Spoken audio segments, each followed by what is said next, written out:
saya bikin untuk IHSG-nya itu ada 2 skenario. Yang pertama bullish scenario.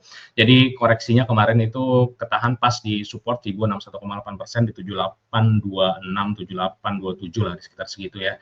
Jadi pas ketahan di sana dan rebound walaupun masih di bawah EMA 200 dan juga ketahan di support yang sudah terbentuk dari bulan Oktober 2025 itu di 7854. Jadi di level-level tersebut kita expect di bottoming, as we know juga itu supportnya ada di level oversold. Jadi bertahan di level 7825-an itu akan membuka potensi rebound. Pertama itu arahnya di last high atau di EMA 200 dulu lah. Itu di sekitar 8018, lalu last high di 8414, lalu targetnya wave C-nya kita expect masih B-nya belum selesai, itu arahnya di 8790. Kayaknya belum nutup gap itu kayaknya tuh kalau misalnya sampai ke sana. Jadi itu bullish scenario-nya, sementara support levelnya di 7854 atau di last low di 7482, di bawah 7482 jadi batal bullish scenario-nya. Nah, itu yang sementara yang kedua adalah ini bearish scenario-nya. Jadi koreksinya itu kemarin sudah di bawah EMA 200 di 8018 dan saat ini sedang menguji support di 7854.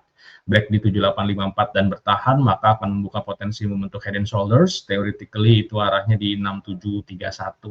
Sementara based on elite wave-nya ini pakai bullish scenario, maka kita expect B-nya sudah selesai dan next-nya itu akan membentuk C. Jika C sama dengan A panjangnya, maka potensi koreksinya itu arahnya di 6838, 6836 untuk IHSG-nya.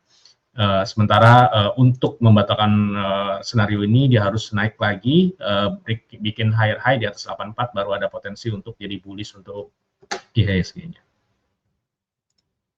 Nah, untuk pivot date-nya kemarin di tanggal 2 bukannya jadi top ya. Jadi topnya itu di tanggal 30 Januari atau 1 hari sebelum pivot date perkiraan. Nah, untuk selanjutnya pivot date-nya atau tanggal pentingnya kita expect itu ada di tanggal 6 Februari which is itu hari Jumat. Tanggal hari Jumat dan minggu depannya itu di tanggal 10 atau di hari Selasa ya. Selasa ya minggu depan di hari Selasa. Jadi next-nya tanggal pentingnya itu ada di tanggal 6 dan tanggal 10. Jadi kita expect kalau misalnya IHSG kembali menguat, ada potensi untuk bikin topnya itu di tanggal 6 atau di tanggal 10 Februari. Sebaliknya kalau IHSG koreksi lagi, kita expect ada potensi bottomnya itu di Februari tanggal 6 dan tanggal 10 untuk IHSG-nya. Foreign flow-nya net sell. Jadi gara-gara beberapa hari kemarin di akhir Januari di minggu keempat itu tadinya asingnya sudah net buy lumayan besar udah awal tahun, tapi gara-gara itu jadi merah lagi. Jadi foreign flow-nya di Januari itu asingnya net sell 9,8 T. Walaupun Februari kemarin baru 1 hari ya, itu net buy kemarin di 655 bio. Jadi total year to date per kemarin itu net sell 9,2 dan return-nya minus dua-duanya ya. Nah, kalau misalnya kita perhatikan historical return selama 10 tahun ke belakang, Januari memang biasanya minus tipis, kemarin akhirnya minus dalam, akhirnya Januari ditutup di 3,67% minusnya return bulanannya. Sementara Februari karena kemarin baru 1 hari, jadi masih minus 4,88%, walaupun secara 10 tahun ke belakang Februari memang rata-ratanya minus 0,53%. Jadi dari 10 tahun ke belakang 4 merah, sementara 6 lainnya hijau. Tapi merahnya gede-gede di tahun 2025 dan 2020 untuk IHSG-nya. Nah, yang ingin saya highlight selanjutnya adalah rupiahnya. Rupiahnya setelah beberapa waktu kemarin menguat ya, jadi koreksinya itu ketahan di support up channel jangka pendeknya di sekitar 16.700. Jadi nggak bikin lower low, maksudnya nggak break di support up channelnya, sehingga kita expect ini masih valid ya, masih ada potensi untuk lanjut trade lagi. Next-nya itu resistennya ada di 16.840, lalu 16.870, di mana break level itu arahnya ke last high di 16.976. Resisten up channelnya itu di sekitar 17.000 ya, 1700 gitu. Nah, untuk membatalkannya untuk jadi bullish untuk rupiahnya, kalau ke bawah itu bullish ya, itu harus break dan maintain di atas 16.700-an, break level itu baru turun lagi nanti, up channelnya patah dan ada potensi untuk koreksi lagi. Nah, untuk komoditinya, untuk goldnya 2 hari ke belakang itu koreksi lumayan, tapi kemarin itu koreksinya udah kena di Fibo 61,8% ya, jadi kena di support uptrend line juga, yang udah dari Oktober kebentuk dan rebound. Ini Ini saya ragu-ragu antara ini udah selesai atau belum gitu ya.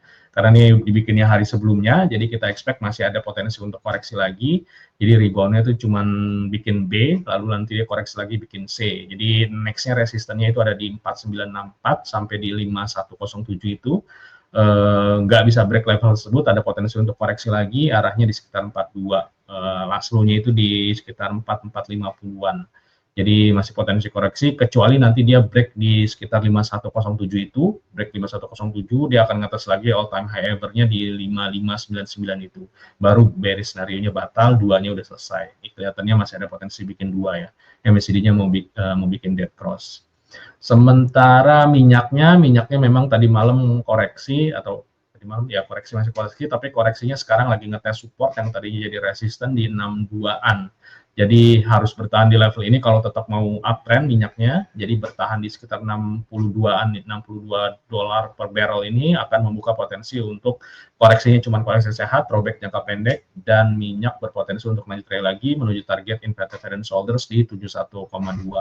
Break dan maintain di bawah 60-an baru batal minyaknya untuk lanjut trade lagi. Oke, sekian dari saya, dan kalau misalnya penasaran pengen dapat lengkapnya silahkan download aja ya di Maybank.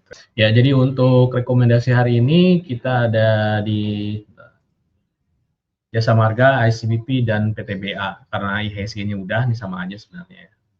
Nah, untuk jasa marganya kemarin menguat 1,4%. Jadi kemarin ketika koreksi ketahan di last low di sekitar 3.300-an. Nanti konfirmasinya adalah di 3.700, break di 3.700 baru ada potensi untuk lanjut trail lagi.